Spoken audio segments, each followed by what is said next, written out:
Hello students. Today the topic for e-learning is rational numbers.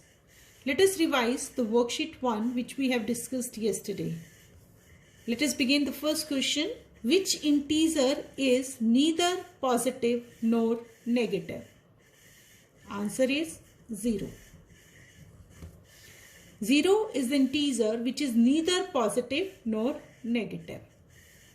Next question is, a rational number can always be written as P by Q. Is it necessary that any number written as Q by P is a rational number? This statement is false. Example. If I am taking 0 by 4, 0 by 4 is a rational number because the denominator is not equal to 0. But if I am going to write this rational number as Q by P, I will get 4 by 0.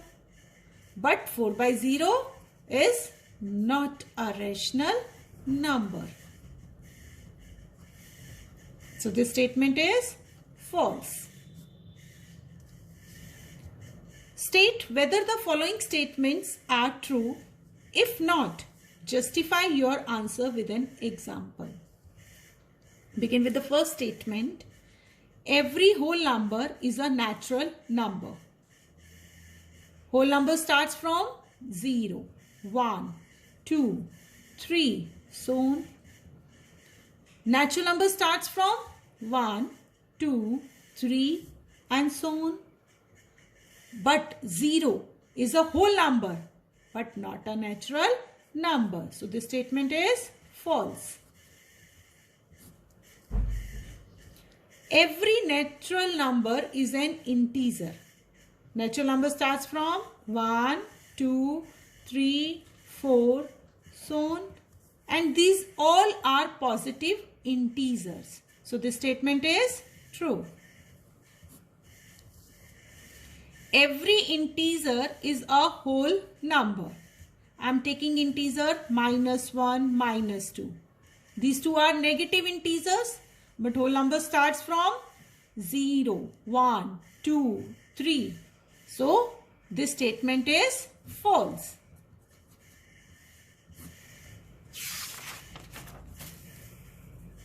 Every integer is a rational number.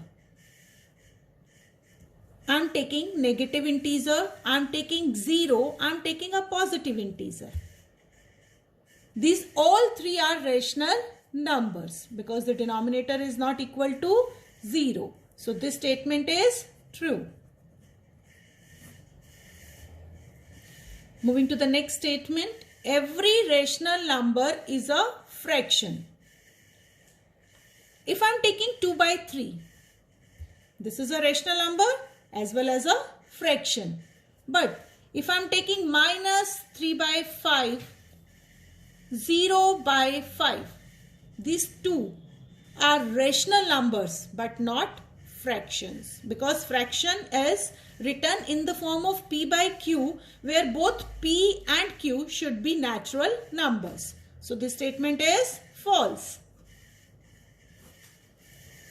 Every fraction is a rational number. Whatever the fraction I can take, 2 by 3, 7 by 5, 10 by 4. These all are fractions as well as rational numbers. So this statement is true. Now we are going to discuss about the properties of rational numbers. First property, two rational numbers P by Q and R by S are said to be equivalent if product of P and S, Q and R, they should be equal.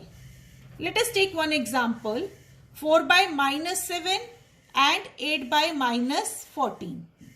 Now I am going to write the multiplication of P and S, 4 multiplied by -14, R and Q, 8 multiplied by -7. The product which I am getting -56, same here -56, and both the products are equal. So these are equivalent rational numbers. In this way, we can check the equivalency of rational numbers.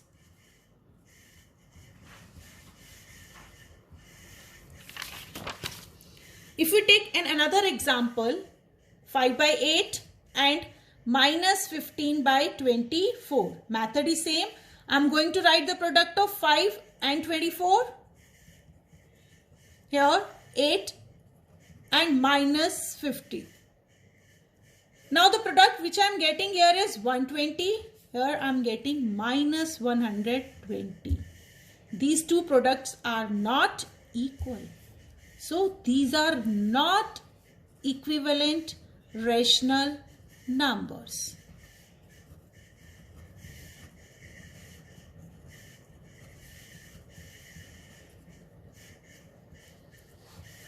Property 2. If P by Q is a rational number and M be any integer different from 0, then I'm going to multiply both P and Q with the same integer M. I will get the equivalent form of this P by Q. Like the questions I'm going to discuss here. Write 3 equivalent rational numbers to 3 by 5. Now I'm going to multiply both the numerator and the denominator with an integer 2. 6 by 10 is an equivalent rational number to 3 by 5. For the next, I'm going to multiply both with minus 3. Minus 9 by minus 15. And for my third equivalent rational number, I'm going to multiply with the third. Any number you can take. Right now I'm taking 10.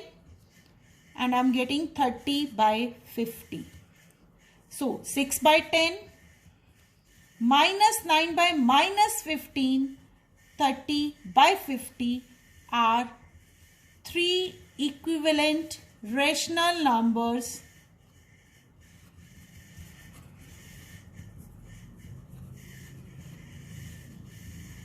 to 3 by 5. Hopefully you all understand this concept. Home assignment for today.